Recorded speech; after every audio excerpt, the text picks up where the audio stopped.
Hey, welcome back to Room 237. This is John. Welcome back to the first part of a series of horror reviews I'll be doing. I figured this would be a good place to start. I still do have my Gotham series overview to do eventually. That's going to be a long video, but really making this a horror and comic book channel. I figured this would be a good place to start. So I'm going to start reviewing classic monster movies, which I'm a huge fan of. I also have movies that predate this, but I figured to start with these. I've been rewatching them, and I'm going to start off with my favorite monster, Frankenstein's monster, with my favorite horror icon, Boris Karloff. Now, Frankenstein was a movie that came out in 1931, directed by James Whale, and starring Colin Clive, Mae Clark, John Bowles, and Boris Karloff. Of course, it is an adaptation of Mary Shelley's 1818 classic novel, which I read when I was a kid. It's not a fully faithful adaptation, but it's very damn good. I mean, this is a masterpiece of horror, Frankenstein. I mean, even if people haven't seen it, they know the story because, as far as tropes go, we owe everything to Frankenstein. First, let me begin. The monster, has constantly been referred to for many generations now as Frankenstein. He's been known as Frankenstein. That's not true. It's actually a bit of a pet peeve of mine when I hear people calling him Frankenstein. He is either the Frankenstein monster, Frankenstein's monster, or simply the monster. But anyway, I digress. Frankenstein's the name of the scientist, which even then the movie's kind of confusing because the mad scientist that creates the monster is named Henry Frankenstein, which is kind of strange because in the book it's Victor Frankenstein, but there's this new character in the movie named Victor, so that's kind of weird. But anyway, so Henry Frankenstein is obsessed with creating life with these hands. He keeps saying, with these hands. We get a brief scene in the beginning. You know how he acquires the bodies. He grave robs with his hunchbacked assistant, who a lot of people think is Igor. Igor did not come till the third movie, Son of Frankenstein. His name is Fritz in this. And they take bodies from the gallows, they grave rob, and they just stitch together different parts. Then we get a scene with this other professor, which is like Frankenstein's mentor. He explains to this class and the audience the difference between a normal and abnormal brain. And of course, Fritz has to go steal a brain. He grabs the normal brain, but he drops it like a moron. Just like in Young Frankenstein, which I'll get to. So he grabs the abnormal brain, the brain of a criminal. So that's why he gets this. And I mean, for a movie that's only like an hour 10 minutes, which is another reason why I wanted to start with these, because they are very short, like hour 10, hour 15 minutes long. And I just lost my train of thought. Oh. So, I mean, for a good chunk of the first part of the film, the monster isn't in it.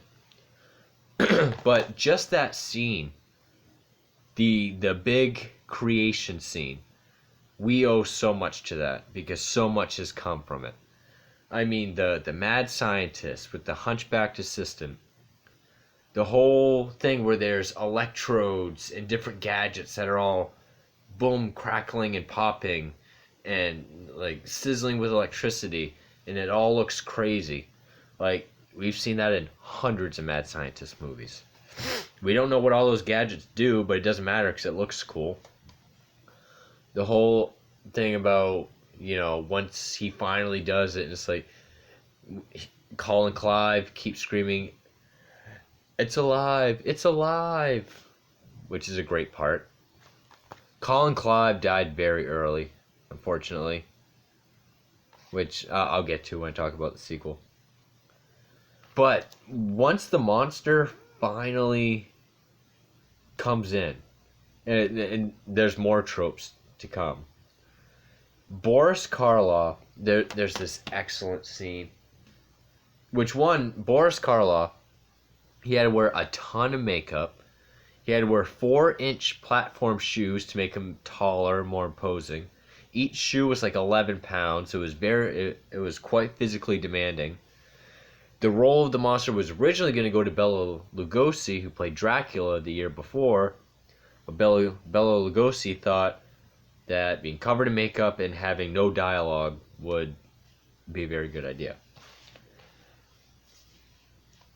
So it went to Boris Karloff. And I will say, even though this isn't my favorite monster film, that would be the sequel, I still love this. And I will say, this is my favorite look for the monster. Like he has his bangs, his clothes are put together, his face is a little more sunken in. Because, by the time they got to Bride of Frankenstein, his face had filled out a little bit more. But, Karloff is excellent as the monster. One of my favorite horror performances of all time. Just that part where, we hear the footsteps coming up the steps from below. And as the monster, he pushes the door backward, like he's walking backwards, and there's just this slow turnaround. When he does, his eyes are going up and his face is all sunken in. Just looks perfect. And of course, he's docile and responsive in the beginning, but Fritz is a moron and has a torch, which is his number one fear, fire. So they think he's no good. They lock him away. Fritz keeps harassing him with a torch and a whip. Doesn't go well for him. He ends up escaping. By this time, Henry was supposed to marry Elizabeth, but he was so caught up in his work. But now he's like, I'm done with that sort of work. I don't want anything to do with it. I want to marry you. But the monster is outside now. And there's another famous scene where he meets the little girl by the lake. That's been referenced hundreds of times. I mean, hell, even the Lou Ferrigno, Bill Bixby, Incredible Hulk show, the pilot episode, which is one of the best things ever put on television, that is the Hulk meeting a young girl by the lake. And it's different, but the little girl is giving them dandelions. They're picking the heads off, throwing them in the water to float. And Boris Karloff, he is so good at just facial acting. Which is kind of ironic, because by 1931, talkies, sound films were a new thing. But it's a silent role that he has that captivated everyone. Just things he does with his face, things he does with his hands. Like, he goes like this a lot, like, This is a wonderful thing he does. Like, once he runs out of flowers, he gets all sad. Like, he's confused, like he doesn't know. So then he looks at the girl and he realizes, hey, I can make her float. Throws her in the water. She drowns. Which, it's kind of funny because he throws her, she's like 3 feet from the shore and she drowns, but oh well. And then, of course, how many movies have we seen where the villain is chased out of town by an angry mob? How many angry mobs have we seen with torches and pitchforks? It all comes from Frankenstein. And,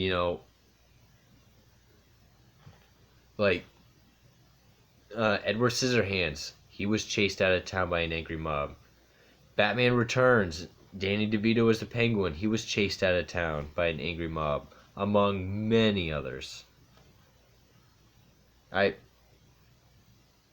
would say Tim Burton was very influenced by Frankenstein. Frankenweenie is a very well done, not really parody, but sort of a referential film. But I mean, this movie is just so damn good.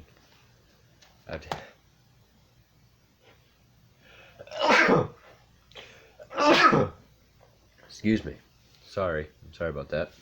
Anyway, also once the angry mob chases him up into the mountains before they get to the windmill, it's like if you look at the sky, the background, it's obviously, like a canvas or something. It's like a green screen. It's like if that were in a movie now, it would look like a goof or like a cheap mistake, but back then it actually looked very damn good and convincing. Like you actually forgive it for its inventiveness way back then. I mean, I don't really know what more I can say about Frankenstein. It's one of the greatest horror films ever made. It's one of the best movies ever made. I mean, hell, Boris Karloff was 50 years old when he first portrayed him. Before he did this, he had starred in like 80 movies. A lot of them were silent. But it was this movie that really catapulted him into stardom. Because after this, he did The Mummy, and he did, Bride of Frankenstein. Like, that's Boris Karloff as The Mummy. He was a Bride of Frankenstein. Just, Karloff predates, like, he was around the same time as Bela Lugosi and, Lon Chaney Jr., but, he predates Vincent Price. He's, to me, he is the biggest horror icon. I love Boris Karloff. And when I get to the next film, there'll be even more talk about him because he gives an even bigger performance in this one. But I will say I do like the look of the monster more in this than I do the sequel. But, I'll talk about the sequel when I get to that. Frankenstein, I mean, if you haven't seen it, but you want to get into like classic monster or classic horror films, look no further. I mean, it's such a damn good movie. For how short it is, for how old it is pretty good. And I love it. It gave birth to one of my favorite, if not my favorite movie monster, which is not Frankenstein. It's the monster. So, hope you like this review. I hope if you haven't seen Frankenstein, that you go check it out. Stay tuned for the next video, which I'll be talking about the sequel, which is one of the greatest sequels ever made. So for Room 237, I'm out. Thank you.